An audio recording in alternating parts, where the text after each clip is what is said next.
My name is David Daniel Ball, and these are the headlines for Sunday, the 24th of October, 2010. Today's tune is Sir Walter Benjamin Campbell, a former governor of Queensland, and a Bible quote: "Carry each other's burdens, and in this way you will fulfill the law of Christ." Galatians 6:2. And in headlines from Fox, Obama's name is not on the ballot November 2nd, but his chance at a second term in the White House could be on the line as Dems look ahead to see what this year's race will mean for 2012. And so far, the forecast is not good for the party. Self-proclaimed whistleblower website WikiLeaks Iraq war document purge, the largest leak of secret information in U.S. history, suggests that far more Iraqi civilians died than previously thought. Gunmen killed 13 and wounded 15 others in a suspected drug war-related attack on a house party in Ciudad Juarez, Mexico, the second such massacre in less than a week in the violent city bordering Texas. 3 students were arrested after police responded to reports on a strange odor and found a suspected meth lab in campus dorm room, prompting 400 students to evacuate the building early Saturday morning. And in breaking news from news.com.au, shots rang out at popular New York City diner early Saturday morning, killing 1 man and sending scared patrons scattering into the streets. A cholera epidemic has claimed the lives of more than 200 people in Haiti, a top health ministry official said Saturday. Former British Prime Minister Margaret Thatcher was said to be feeling a lot brighter in hospital as she recovers from a bout of flu.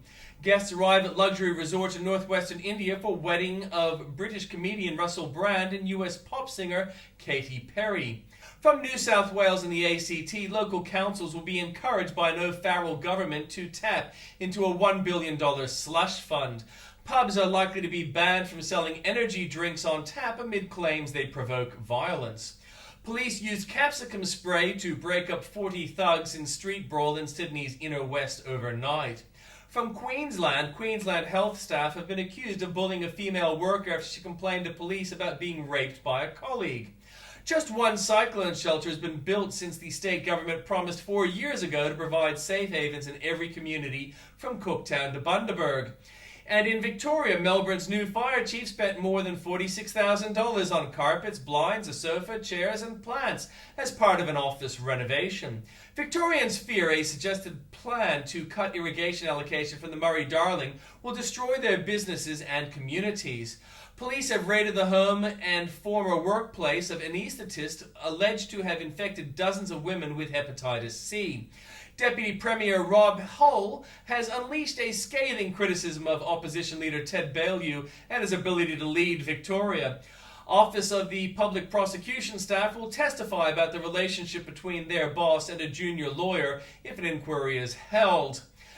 Nothing new from the Northern Territory. From South Australia, commuters will sweat through summer on Adelaide's trams because Trans-Adelaide does not know how to operate or fix $4 million air conditioners, court documents show. The great Australian dream of home ownership is becoming a next-generation nightmare, with the number of first home buyers in South Australia dropping to its lowest level since 1998, new figures show. Mother of 2, Kelly Jonas, was looking forward to a big night out of partying with her favorite sisters in the mid-north on Friday in a tragic joyride. From Western Australia, almost 300 cattle that perished on a live export voyage from Fremantle to Egypt suffered a slow, cruel death, a federal government inquiry has found.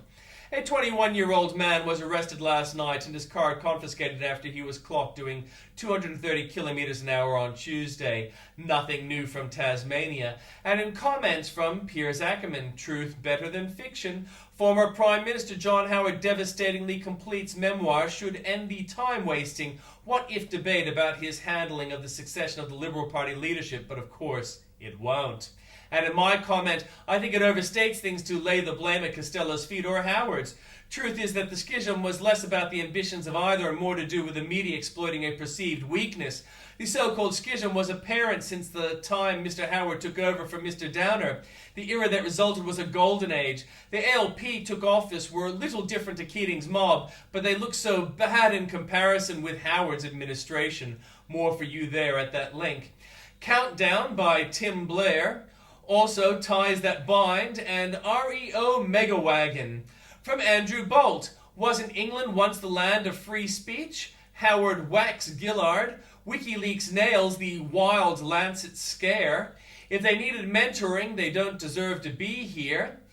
How many children did Carson's green lies kill?